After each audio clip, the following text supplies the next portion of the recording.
Mid நைட்ல பிரியாணி சாப்பிடணுமா? அப்ப இந்த வீடியோ உங்களுக்கு தான். வணக்கம் நண்பர்களே, நானும் அண்ணாத்தே தாம்பரத்துல இருந்து வேளச்சேரி போற வழியில தான் இந்த பிரியாணி கடையை பார்த்தோம். இங்கே சரியான கும்பலா இருந்துச்சு. சரி நம்மளும் இங்கே சாப்பிட்டு போயிடலாம்னு முடிவு பண்ணி லைன்ல நின்று டோக்கனையும் வாங்கிட்டோம். நம்ம டோக்கனை வாங்கும் போது நம்ம கையில வாட்டர் கன்னு சேர்த்து கொடுத்துருவாங்க. நம்ம டோக்கனை வாங்கிட்டு பிரியாணி வாங்குறதுக்குள்ள படாய் போச்சு. ஏன்னா மழை வந்துருச்சு. என்னடா இருந்தாலும் பிரியாணியை பார்த்து டெம்ட் ஆனனால அண்ணாத்த பார்சல்லாம் வாங்காம இங்கே சாப்பிட்டு போயிடலாம்னு சொல்லிட்டான். அவ்வளவு வெறி மாப்பிளைக்கு.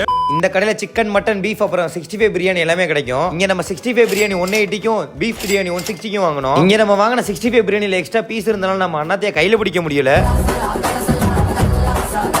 இங்க ஸ்வீட்டுக்கு பைனாப்பிள் ஃபிளேவர்ல கேசரியும் கத்தரிக்காய் தொக்கும் கொடுத்துருந்தாங்க. நம்ம அதை அப்படியே எடுத்துட்டு மலையில நனையாம இடத்துல இருந்து சாப்பிட ஆரம்பிச்சிட்டோம். பீஃப் பிரியாணில பீஸ் எல்லாம் செம்மையா குக் ஆயிருந்துச்சு. ஆனா பீஸ் தான் கொஞ்சம் கம்மியா இருந்துச்சு. 65 பிரியாணி சொல்லவே வேணாம், அவ்வளவு அருமையா இருந்துச்சு சாப்பிடுறதுக்கு. இந்த கடை காவேரி ஹாஸ்பிட்டலுக்கு அப்படியே ஆப்போசிட்ல இருக்குது. இந்த சைடு போனீங்க அப்படின்னா கன்ஃபார்ம் ஒரு டைம் ட்ரை பண்ணி பாருங்க. நைட்ல பிரியாணி சாப்பிடலாம் சொல்றேன் உங்க ஃப்ரெண்டுக்கு இந்த வீடியோ ஷேர் பண்ணி விட்டு இந்த வீடியோக்கு ஒரு லைக் போட்டு சப்ஸ்கிரைப் பண்ண தட்டி விட்டு போயிருங்க. வேற எங்க சாப்பிடலாம் சொல்லி கீழே கமெண்ட்ல போடுங்க. அடுத்த வீடியோல சந்திப்போம்.